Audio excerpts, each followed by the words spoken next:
Lionel strike show perform చేయడానికి ముందు Dylan అతని దగ్గరికి వెళ్ళి మీరు వెళ్ళకండి నానా అని చెప్తాడు. దానికి లియోనల్ స్ట్రైక్ నాకేం కాదు డైలన్, బాక్స్ రివర్లో పడ్డ 300 సెకండ్స్ లోపు నేను బయటకు వచ్చేస్తా. ఒకవేళ ఏదైనా తప్పు జరిగినా కూడా నా దగ్గర రెండో ప్లాన్ ఉంది అని చెప్తాడు. ఈ మ్యాజిక్ షోలో బ్రాడ్లీ కూడా ఉంటాడు. అతని టీం మొత్తం అక్కడ జరిగేదంతా రికార్డ్ చేస్తున్నారు. షో స్టార్ట్ అయ్యాక లియోనల్ స్ట్రైక్ ని సేఫ్ లో లాక్ చేసి ఆ సేఫ్ ని రివర్ లో పడేశారు. డైలన్ ఒడ్డులో కూర్చుని ఒక్కొక్క సెకండ్ లెక్క పెడతాడు. 300 సెకండ్స్ అయిపోతాయి, కానీ లియోనల్ స్ట్రైక్ బయటికి రాలేదు. అక్కడున్న క్రౌడ్ ఇంకా స్టంట్ కోఆర్డినేటర్స్ భయపడతారు. రెస్క్యూ టీం రివర్ లోపలికి వెళ్లి లియోనల్ స్ట్రైక్ ని వెతుకుతారు. ఇంకోవైపు డైలన్ చాలా ఏడుస్తుంటాడు. బ్రాడ్లీ ఇప్పుడు జైల్లో ఉన్నాడు. అతను ఒక వీడియో రికార్డ్ చేసి దాన్ని అతని ఛానల్లో అప్లోడ్ చేస్తాడు. ఆ వీడియోలో ఏం చెప్పుంటాడంటే అందరూ హార్స్ మెన్ ని రాబిన్ హుడ్స్ లా చూస్తున్నారు, కానీ వాళ్ళందరూ దొంగల్లానే ఒక బ్యాంక్ ని దొంగలించారు, ఒక బిజినెస్ మ్యాన్ దగ్గర నుంచి డబ్బు దోచుకున్నారు. వాళ్ళు చేసిన తప్పులకి ఇప్పుడు నేను శిక్ష అనుభవిస్తున్నా. హార్స్ మ్యాన్, ఒకవేళ మీరు ఈ వీడియో చూస్తున్నారంటే ఒక విషయం బాగా గుర్తుంచుకోండి, ఎప్పటికైనా నేను మీ మీద పగ తీర్చుకుంటా అని బ్రాడ్లీ అన్నాడు. నెక్స్ట్ సీన్ లో డానియల్ ఒక సబ్వేలో ద ఐ కమ్యూనిటీ సింబల్ చూసి దాన్ని ఫాలో చేస్తూ ఒక సీక్రెట్ రూమ్ లోపలికి వెళ్ళాడు. ఆ రూమ్ లో డానియల్ తో ద ఐ కమ్యూనిటీ మెంబర్ ఒకతను మాట్లాడతాడు. అక్కడ డానియల్ తప్ప వేరే ఎవరు ఉండరు. ఎవరిదో వాయిస్ మాత్రమే వినిపిస్తుంది. 18 మంత్స్ నుంచి మేము ఎవరి గంటలోనూ పడకుండా దాగునున్నాం. ఇంకెన్ని రోజులు మేము ఇలా ఉండాలి అని డానియల్ అడుగుతాడు. ద ఐ మీకోసం ఒక ప్లాన్ ఉంచుంది. త్వరలోనే హార్స్మన్ కంబ్యాక్ ఇవ్వచ్చు. డైలన్ మీకు ఆ ప్లాన్ గురించి చెప్తాడని అతను చెప్పాడు. డానియల్ ఒక కంట్రోల్ ఫ్రీక్. అందరూ అతని మాటనే వినాలనుకుంటాడు. హార్స్మన్ టీమ్ కి డైలన్ లీడర్ గా ఉండడం అతనికి నచ్చదు. ఆ వాయిస్ ఏం చెప్తుందంటే నీ టాలెంట్స్ ని నమ్ము డానియల్, ద ఐ హార్స్మన్ కి నిన్నే లీడర్ గా అపాయింట్ చేయొచ్చు అని చెప్పి డానియల్ ని అక్కడి నుంచి వెళ్ళిపోమనింది. ఇంకోవైపు డైలన్ అతని కొత్త బాస్ దగ్గర హార్స్మన్ గురించి క్లూస్ దొరికాయి అని చెప్పాడు. వాళ్ళు ఆక్టా అని పెద్ద software company CEO Owen Case ని నెక్స్ట్ టార్గెట్ చేయబోతున్నారని చెప్పాడు. ఇంతకు ముందు కూడా ఎన్నోసార్లు డైలన్ ఇలాంటి ఇన్ఫర్మేషన్ ని అతని బాస్ దగ్గర చెప్పాడు. డైలన్ చెప్పేవి నమ్మి తను కూడా FBI ఆఫీసర్స్ ని ఆ చోటికి పంపిస్తుంది. కానీ అక్కడికి హార్స్మన్ రారు. ఈసారి కూడా అలానే జరుగుతుంది కాబట్టి నేను టీం ని పంపించి టైం వేస్ట్ చేయాలనుకోవట్లేదు డైలన్ అని చెప్పింది. నువ్వు ఈ కేసు మీద ఎక్కువ కాన్సన్ట్రేట్ చేస్తున్నావు, ఒక బ్రేక్ తీసుకో అని చెప్పి అక్కడి నుంచి వెళ్ళిపోయింది. వాళ్ళు వెళ్ళిపోయాక డైలన్ నవ్వుతాడు. అతనికి కూడా ఇదే కావాలి. ఎందుకంటే నిజంగానే horseman next Octa company CEO Owen ని టార్గెట్ చేయబోతున్నారు. ఇప్పుడు FBI ఆ కంపెనీ మీద కాన్సన్ట్రేట్ చేయరు. దానికోసమే డైలన్ చాలా సార్లు FBI కి రాంగ్ ఇన్ఫర్మేషన్ ఇచ్చాడు.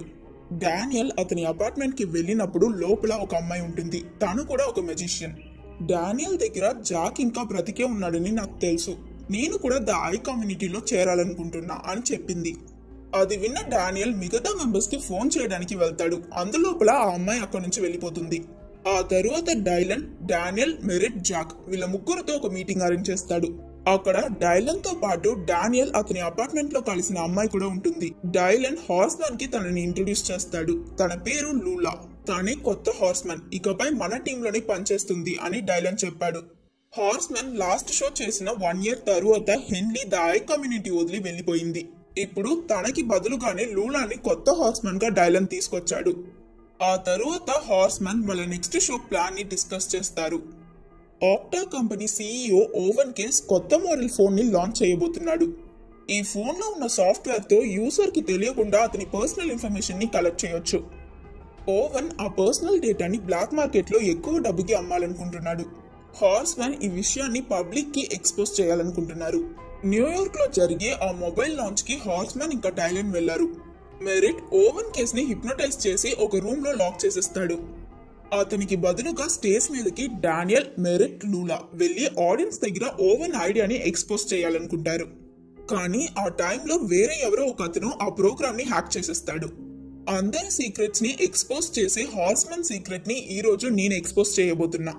మీరంతా అనుకున్నట్టు జాక్ చనిపోలేదు. అతను ఇంకా ప్రాణాలతోనే ఉన్నాడు. ఇప్పుడు ఇక్కడే ఉన్నాడు అని రివీల్ చేస్తాడు. అప్పుడు డైలన్ హార్స్మన్ ని వెంటనే అక్కడి నుంచి వెళ్ళిపోమంటాడు. స్క్రీన్ లో ఉన్న మిస్టీరియస్ పర్సన్ ఏం చెప్తాడంటే హార్స్మన్ వెనుకున్న మాస్టర్ మైండ్ ఎవరో కాదు, FBI ఆఫీసర్ డైలన్. అతనే 5th హార్స్మన్ అని చెప్పాడు. అక్కడికి డైలన్ బాస్ తన టీంతో వచ్చుంటుంది. తను ఆ విషయం విన్నాక డైలన్ ని వెంటనే అరెస్ట్ చేయమనింది. కానీ డైలన్ అక్కడి నుంచి తప్పించుకుంటాడు. ఇంకోవైపు పరిగెడుతున్న హార్స్ మ్యాన్ ఒక కన్స్ట్రక్షన్ ట్యూబ్ లోపలికి వెళ్తారు. ఆ ట్యూబ్ లో నుంచి బయటకు వచ్చేటప్పుడు ఒక హోటల్ కిచెన్ లో ఉంటారు. యాక్చువల్లీ వీళ్ళ ప్లాన్ ప్రకారం చూస్తే ఆ ట్యూబ్ ఒక ట్రక్ తో కనెక్ట్ అయి ఉండాలి. కానీ వీళ్ళు ఒక చైనీస్ హోటల్లో ఉన్నారు. కొంచెం సేపు తరువాత వీళ్ళందరికీ ఒక విషయం అర్థమైంది. నిజానికి వీళ్ళంతా ఇప్పుడు చైనీస్ హోటల్లో కాదు, చైనాలోనే ఉన్నారు. న్యూయార్క్ లో ఉన్న ట్యూబ్ లోపలికి వెళ్లి చైనాకి ఎలా వచ్చారో వీళ్ళకి అర్థం కాదు. అప్పుడు వాళ్ళని మెరిట్ ట్విన్ బ్రదర్ చేస్ కలుస్తాడు. ఒకప్పుడు మెరిట్ ఫేమస్ అయిన మెజిషియన్. చేస్ మెరిట్ దగ్గరే మేనేజర్ గా పనిచేసేవాడు. కానీ కొన్ని సంవత్సరాలకి ముందు చేస్ మెరిట్ కష్టపడి సంపాదించిన డబ్బునంతా తీసుకుని పారిపోయాడు. మెరిట్ చేస్ దగ్గర నువ్వు ఇక్కడ ఏం చేస్తున్నావు అని అడిగాడు. ఇప్పుడు చేస్ వాల్టర్ అనే ధనవంతుడు కోసం పనిచేస్తున్నాడు. వీళ్ళు మాట్లాడుతున్నప్పుడే కొంతమంది బాడీ గార్డ్స్ అక్కడికి వస్తారు. వాళ్ళు కూడా వాల్టర్ కోసమే పనిచేస్తున్నారు. చేస్ హార్స్ మ్యాన్ ని వాల్టర్ దగ్గరికి తీసుకువెళ్లాడు. వాల్టరే ఆక్టో లాంచ్ ని హ్యాక్ చేసి హార్స్ మ్యాన్ సీక్రెట్స్ ని ఎక్స్పోజ్ చేశాడు. అతను హార్స్ మ్యాన్ ని ఎలా న్యూయార్క్ నుంచి ఇక్కడికి తీసుకొచ్చాడో చెప్తాడు. న్యూయార్క్ లో హార్స్ మ్యాన్ యూజ్ చేయాల్సిన కన్స్ట్రక్షన్ ట్యూబ్ కి ముందు వాల్టర్ అలాంటిది ఇంకొక ట్యూబ్ పెట్టాడు. ఆ విషయం తెలియని హార్స్ మ్యాన్ వాల్టర్ ట్యూబ్ లోపలికి వెళ్లారు. ఆ ట్యూబ్ లోపల స్లీప్ అని యూవి సౌండ్ వినిపించింది. అందువల్ల వీళ్ళంతా నిద్రపోయారని వాల్టర్ అన్నాడు. ఆ తరువాత నిద్రపోతున్న హార్స్ మ్యాన్ ని వాల్టర్ అతని ప్రైవేట్ జెట్ లో ఇక్కడికి తీసుకొచ్చేశాడు. వాల్టర్ వీళ్ళని ఎందుకు కిడ్నాప్ చేశాడని హార్స్ మ్యాన్ అడుగుతారు. వాల్టర్ ఇంకా Octa company CEO Owen Case ఇద్దరు బిజినెస్ పార్ట్నర్స్. వాల్టర్ ఒక చిప్ క్రియేట్ చేసుంటాడు. ఆ చిప్ తో ఈ ప్రపంచంలో ఎవరి కంప్యూటర్ నైనా హ్యాక్ చేయొచ్చు. ఓవెన్ వాల్టర్ ని మోసం చేసి ఆ చిప్ అతని దగ్గర నుంచి తీసుకున్నాడు. ఓవెన్ ఆ చిప్ తో వాల్టర్ కంప్యూటర్ ని హ్యాక్ చేసి అతని ప్రైవేట్ ఫైల్స్ ని బోర్డ్ మెంబర్స్ కి చూపిస్తాడు. బోర్డ్ మెంబర్స్ దగ్గర వాల్టర్ మెంటలీ అన్స్టేబుల్ అని ఓవెన్ చెప్పాడు. దానివల్ల వాల్టర్ ని ఆ కంపెనీ నుంచి తీసేస్తారు. కాబట్టి ఒక సంవత్సరం ముందు వాల్టర్ అతను చనిపోయినట్టు అందరినీ నమ్మించాడు. ఇప్పుడు ఓవెన్ వాల్టర్ క్రియేట్ చేసిన చిప్ ని అమ్మేయాలని నిర్ణయించుకున్నాడు. సో వాల్టర్ హార్స్ మ్యాన్ దగ్గర ఆ చిప్ ని దొంగలించమంటాడు. మీరు ఫేమస్ అయిన దొంగలు కదా, మీ ట్రిక్స్ ని యూజ్ చేసి ఆ చిప్ ని నాకు తీసుకొచ్చి ఇవ్వండి. దానికోసమే మిమ్మల్ని కిడ్నాప్ చేసి ఇక్కడికి తీసుకొచ్చా అని వాల్టర్ చెప్పాడు. ఒకవేళ మీరు నాకు హెల్ప్ చేయలేదంటే మిమ్మల్ని చంపేస్తా అని హార్స్ మ్యాన్ ని బెదిరించాడు. జాక్, లూలా, మెరిట్ ముగ్గురు ఆ చిప్ దొంగతనం చేయడానికి ఒప్పుకోరు. కానీ డానియల్ వాళ్ళు వాల్టర్ కి హెల్ప్ చేస్తామని ఒప్పుకుంటాడు. ఇంకోవైపు ఇవేవీ తెలియని డైలన్ హార్స్ మ్యాన్ ని కాంటాక్ట్ చేయడానికి చాలా ట్రై చేస్తాడు. అప్పుడు డైలన్ కి బ్రాడ్లీ ఫోన్ చేసి హార్స్ మ్యాన్ ఇప్పుడు ఎక్కడున్నారో తెలుసుకోవాలంటే జైలుకి వచ్చి అతన్ని కలవమంటాడు. కాబట్టి డైలన్ బ్రాడ్లీని కలవడానికి జైలుకి వెళ్ళాడు. బ్రాడ్లీ అతనికి హార్స్ మ్యాన్ కిడ్నాప్ అవ్వడానికి ఎలాంటి సంబంధం లేదని చెప్పాడు. వాళ్ళు ఎక్కడున్నారో నాకు తెలుసు. ఒకవేళ నువ్వు నన్ను జైలు నుంచి బయటికి తీసుకువెళ్తే హార్స్ మ్యాన్ ఎక్కడున్నారో చెప్తా అని బ్రాడ్లీ అన్నాడు. వేరే దారి లేక డైలన్ బ్రాడ్లీని జైలు నుంచి బయటకు తీసుకువెళ్తాడు. వీళ్ళిద్దరూ కార్ దగ్గరికి వెళ్ళాక హార్స్ మ్యాన్ ఇప్పుడు చైనాలో ఉన్నారు అని బ్రాడ్లీ చెప్పాడు. ఇంకోవైపు చైనాలో ఉన్న హార్స్ మ్యాన్ ని చేసి ఒక మ్యాజిక్ షాప్ కి తీసుకువెళ్లాడు. ఆ చిప్ ని రాబరీ చేయడానికి కావలసిన వస్తువులు కొనడానికి వెళ్ళున్నారు. ఇక్కడ రెండు కొత్త క్యారెక్టర్స్ ని ఇంట్రొడ్యూస్ చేస్తారు. వీళ్ళు ఈ మ్యాజిక్ షాప్ ఓనర్ బూబు ఇంకా తన మనవడు లీ. హార్స్ మ్యాన్ వీళ్ళకు ఒక లిస్ట్ ఇచ్చి అందులో ఉన్న ఐటమ్స్ అన్ని కావాలంటారు. వాల్టర్ చెప్పిన దానికి ఎందుకు ఒప్పుకున్నావు అని మెరిట్ డానియల్ దగ్గర అడిగాడు. మనకి వేరే దారి లేదు, మనం ఒప్పుకోకపోతే వాల్టర్ మనల్ని చంపేస్తాడు. అలాగే చిప్ దొరికిన తర్వాత కూడా అతను మనల్ని చంపేయొచ్చు. కాబట్టి ఆ చిప్ మనకి దొరికిన వెంటనే దాన్ని ద ఐ మెంబర్స్ కి ఇచ్చేద్దాం, వాళ్ళు మనల్ని సేవ్ చేస్తారని డానియల్ చెప్పాడు. అది విన్న మిగతా హార్స్ మెన్ కూడా డానియల్ ప్లాన్ కి ఒప్పుకుంటారు. మెరిట్ చేస్ ని అక్కడి నుంచి తీసుకువెళ్తాడు. ఆ గ్యాప్ లో డానియల్ డాయికి ఫోన్ చేసి వాళ్ళ ప్లాన్ గురించి చెప్పి వాళ్ళని ఎక్కడ మీట్ అవ్వాలో అడిగి తెలుసుకున్నాడు. డైలన్ బ్రాడ్లీతో ఒక ప్రైవేట్ జెట్ లో చైనాకి బయలుదేరాడు. అప్పుడు బ్రాడ్లీ, నాకు మీ నాన్న చావుకి ఎలాంటి సంబంధం లేదు డైలన్ అని అన్నాడు. నువ్వు లియోనెల్ స్ట్రైక్ కొడుకు అని నాకు తెలుసు. లియోనెల్ ని నేను ట్రిక్ చేయమని చెప్పలేదు, అతన్ని నేను చంపలేదు అని చెప్పాడు. అది విన్న డైలన్ కి చాలా కోపం వస్తుంది. ఇప్పుడు నేను ఆ విషయం గురించి మాట్లాడాలనుకోవట్లేదు. నాకు హార్స్ మెన్ కావాలి, వాళ్ళ సేఫ్టీనే నాకు ఇంపార్టెంట్ అని అన్నాడు. హార్స్ మెన్ ఆ రాబరీ ఎలా చేయాలో ప్లాన్ చేస్తారు. ఇప్పుడు చిప్ ఒక సైన్స్ సెంటర్ లో ఉంది. ఒక సౌత్ ఆఫ్రికన్ గ్యాంగ్స్టర్ కొడుకు దాన్ని కొనాలనుకుంటున్నాడు. అంతకు ముందు ఒకసారి ఆ చిప్ ని చూడడానికి వస్తున్నాడు. హార్స్ మెన్ ఆ సైన్స్ సెంటర్ లోపలికి వెళ్లాలంటే ఇతనితోనే వెళ్ళాలి. వీళ్ళు దొంగతనం చేయబోయే చిప్ ఒక కార్డ్ లోనే ఉంటుంది. వాళ్ళందరికీ కార్డ్ ట్రిక్స్ నేర్పిస్తాడు. హార్స్ మెన్ దాన్ని బాగా ప్రాక్టీస్ చేస్తారు. ప్లాన్ ప్రకారం వీళ్ళు ఆ సౌత్ ఆఫ్రికన్ గ్యాంగ్స్టర్ ని హిప్నోటైజ్ చేసి అతని మనుషుల్లా ఆ సైన్స్ సెంటర్ కి వెళ్లారు. ఈ సైన్స్ సెంటర్ లో సెక్యూరిటీ చాలా టైట్. అక్కడి సెక్యూరిటీ ఆఫీసర్ ఆలన్ ఏం చెప్తాడంటే, లోపలికి వెళ్ళడానికి ముందు బెల్ట్, పర్స్ లాంటి మెటల్ ఐటమ్స్ ఏవైనా ఉంటే బయటే వదిలేయండి. ఇక్కడ మెటల్ డిటెక్టర్ ఉంది, ఎందుకంటే ఆ చిప్ మెటల్ తో తయారయ్యింది. దాన్ని ఎవరైనా బయటకు తీసుకువెళ్లాలని ప్రయత్నిస్తే తెలిసిపోతుంది అని చెప్పాడు. హార్స్ మ్యాన్ అతను చెప్పినట్టే చేస్తారు. జాక్ లోపలికి వెళ్ళినప్పుడు అలారం మోగింది. సెక్యూరిటీ అతన్ని చెక్ చేసి జాక్ వాలెట్ ని తీసుకుంటారు. లోపలికి వెళ్ళాక ఆలన్ ఆ చిప్ స్పెషాలిటీస్ ని వీళ్ళకి ఎక్స్ప్లెయిన్ చేస్తాడు. అప్పుడు మెరిట్ కి ఏదో అలర్జీ అయింది. దాంతో అక్కడున్న వాళ్ళంతా మెరిట్ కి ఏమైందో చూసి హెల్ప్ చేస్తారు. ఆ టైం ని యూజ్ చేసి జాక్ ఆ ఒరిజినల్ చిప్ ని తీసుకుని వాళ్ళు తెచ్చిన ఫేక్ చిప్ ని అక్కడ పెట్టేస్తాడు. ఆలన్ కి జాక్ మీద డౌట్ వచ్చి వాళ్ళందరినీ చెక్ చేయమని చెప్పాడు. హార్స్ మ్యాన్ నలుగురు సెక్యూరిటీ ఆఫీసర్స్ కి తెలియకుండా ఆ చిప్ ని ఒకరికొకరు పాస్ చేసుకుంటారు. సెక్యూరిటీ అందరినీ చెక్ చేసి వాళ్ళ దగ్గర ఏం లేదని ఆలన్ కి రిపోర్ట్ చేశారు. డానియల్, లూలా, జాక్ ముగ్గురు మెటల్ డిటెక్టర్ దాటి వెళ్లిపోతారు. ఇప్పుడు చిప్ మెరిట్ దగ్గర ఉంది. అతను వెళ్తే ఆ విషయం మెటల్ డిటెక్టర్ లో తెలిసిపోతుంది. జాక్ ఒక ఆఫీసర్ దగ్గర వాళ్ళు తీసుకున్న అతని వాలెట్ తిరిగి ఇవ్వమన్నాడు. వాలెట్ ఇస్తే డిటెక్టర్ అలారం మోగుతుంది. అదే సమయంలో డానియల్ ఒక స్టీల్ ప్లేట్ ని గట్టిగా గుద్దుతాడు. అందరూ అటువైపు చూస్తారు. ఈ వాలెట్ ఇచ్చే ఈ గ్యాప్ లో మెరిట్ ఆ చిప్ ని లూలాకి పాస్ చేసేస్తాడు. ఆ తరువాత వీళ్ళు నలుగురు ఆ చిప్ తీసుకుని అక్కడి నుంచి వెళ్లిపోతారు.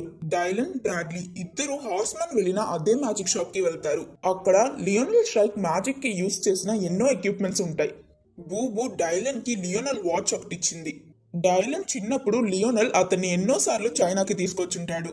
ఇలాంటి వాచెస్ ని మీ నాన్న ఎన్నో చేయించాడు, కానీ దీన్ని తీసుకోవడానికి అతను రాలేదు అని చెప్పింది.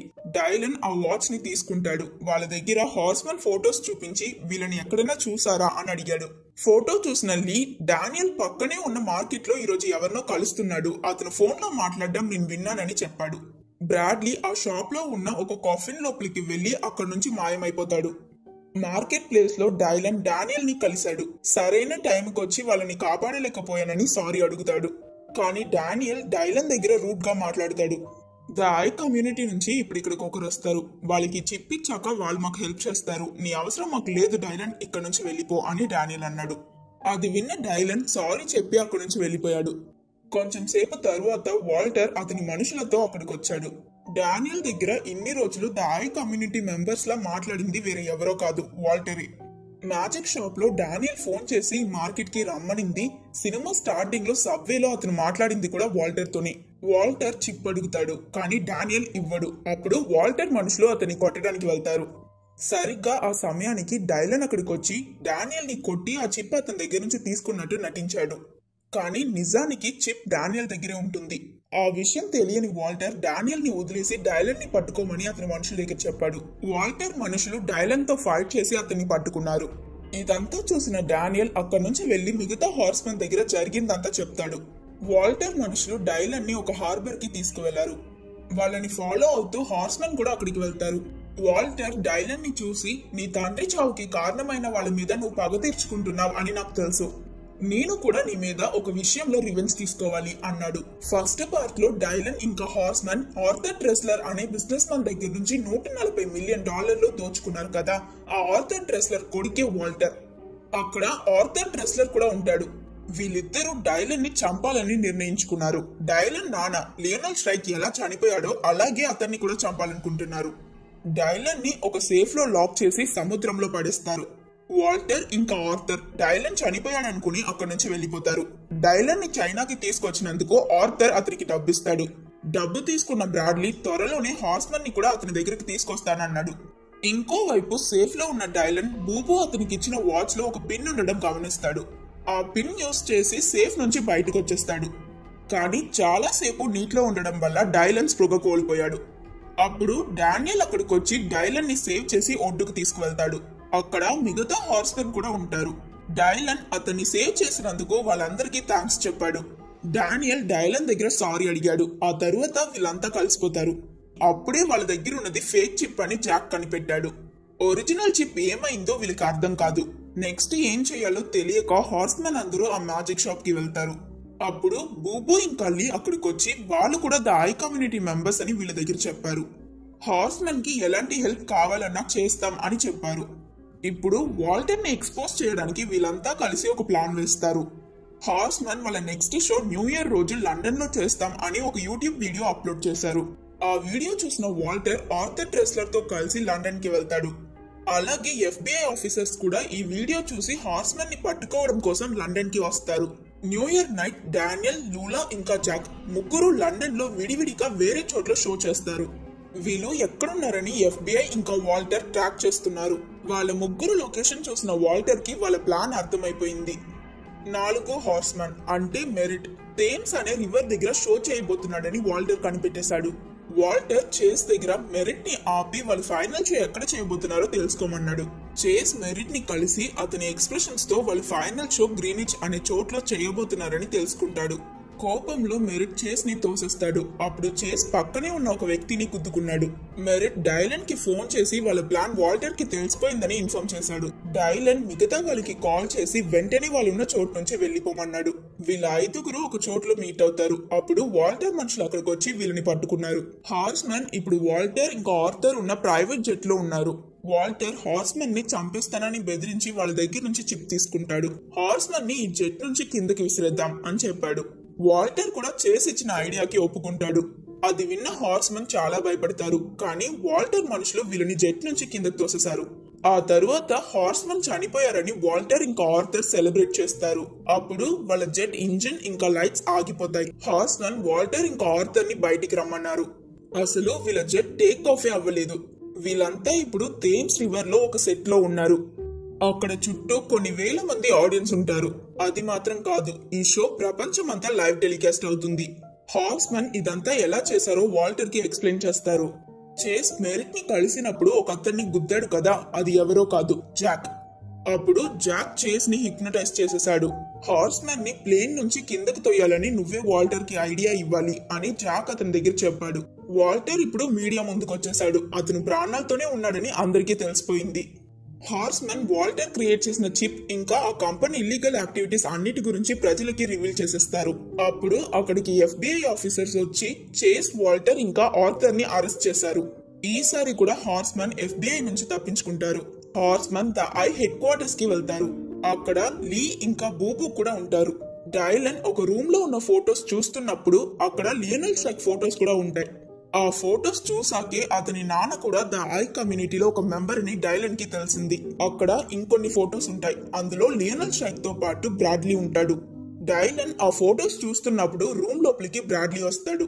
నిజానికి బ్రాడ్లీ ఇంకా లియోనెల్ స్ట్రైక్ ఇద్దరు బెస్ట్ ఫ్రెండ్స్. అది మాత్రం కాదు, వాళ్ళిద్దరు పార్ట్నర్స్. ప్రపంచం ముందు వీళ్ళిద్దరూ శత్రువులుగా నటించారు. ఈ విషయం నాకెందుకు ముందే చెప్పలేదని డైలన్ అడిగాడు.